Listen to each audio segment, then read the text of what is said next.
ঐতিহাসিক ৭ই নভেম্বর জাতীয় বিপ্লব ও সংহতি দিবসের ৫০ বছর পূর্তি উপলক্ষে বর্ণাঢ্য র্যালি ও জনসভা অনুষ্ঠিত হয়েছে। বিস্তারিত থাকছে বকুল হোসেনের তথ্য ও ভিডিও চিত্রে। ঢাকা ধামরাইয়ে কাওয়ালিপাড়া নবগ্রাম বাজার ঐতিহাসিক ৭ই নভেম্বর জাতীয় বিপ্লব ও সংহতি দিবস উপলক্ষে জনসভার আয়োজন করেছে। সভায় সভাপতিত্ব করেন খন্দকার আইয়ুব, সাবেক সিনিয়র সহ সভাপতি। প্রধান অতিথি হিসেবে উপস্থিত ছিলেন ইয়াসিন ফেরদৌস মুরাদ। বিশেষ অতিথি ছিলেন অধ্যক্ষ এম এ জলিল, সুনীল সাহা, ইবাদুল হক, জাহিদ, খুররম চৌধুরী টুটুল, শাহজাহান হোসেন শিপু, ইসমাইল হোসেন সুমন। প্রধান অতিথি ইয়াসিন ফেরদৌস মুরাদ বলেন, কোনো কিছুর বিনিময়ে নয়, রাজপথের পরিশ্রমের বিনিময়ে আমি ধামরাই থেকে মনোনয়ন পাবো ইনশাআল্লাহ। শহীদ রাষ্ট্রপতি জিয়াউর রহমানের আদর্শকে ধারণ করে দেশনেত্রী বেগম খালেদা জিয়ার নেতৃত্বের প্রশ্নে আপোষহীন থেকে আমাদের নেতা জনাব তারেক রহমানের আস্থা, বিশ্বাস, ভালোবাসাকে অর্জন করে আমরা ধামরাইয়ের প্রত্যেকটা আন্দোলন সংগ্রামে যেভাবে ভূমিকা রেখেছি, আমি বিশ্বাস করি আমার নেতা জনাব তারেক রহমান সেই বিশ্বাসের মূল্য দিবেন। এইখানে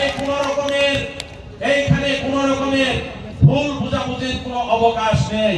আমি আজকের দিন পর্যন্ত আল্লাহর উপর ভরসা করে বলতে পারি, ধানের শীষ আমাদের, ধানের শীষ আমাদের, ধানের শীষ আমাদের। কোন রকমের যদি কোনো অর্থের বিনিময়ে কোন রকমের অন্যায় কোনো কিছু করা হয়, ঢাকা অঞ্চল অচল হয়ে যাবে। সমস্ত কিছু বন্ধ করে দেওয়া হবে ধামরাই থেকে। ধামরাই শুধু ধানের শীষ থাকবে, কোন রকমের আপোষ মীমাংসার রাজনীতি ধামরাইতে থাকবে না, থাকবে না।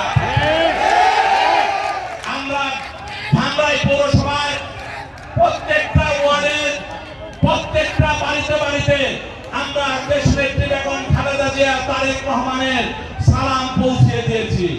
আমরা আগামী সোমবার ধামরাই উপজেলার ৪৩৮টি গ্রামে একযোগে একসাথে দেশনেত্রী বেগম খালেদা জিয়া, তারেক রহমানের সালাম, ধানের শীষের প্রতীকের ভোট চাওয়ার জন্য একসাথে সবাই মাঠে নামবো। আমরা নামবো না? আমার মা বোনেরা নামবেন না?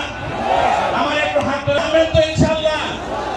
আমরা সবাই একসাথে আগামী সোমবার ধামরাইয়ের ৪৩৮টি গ্রামে একযোগে আমরা দেশনেত্রী খালেদা জিয়ার সালাম পৌঁছে দিব, আমার নেতা জনাব তারেক রহমানের সালাম পৌঁছে দিব।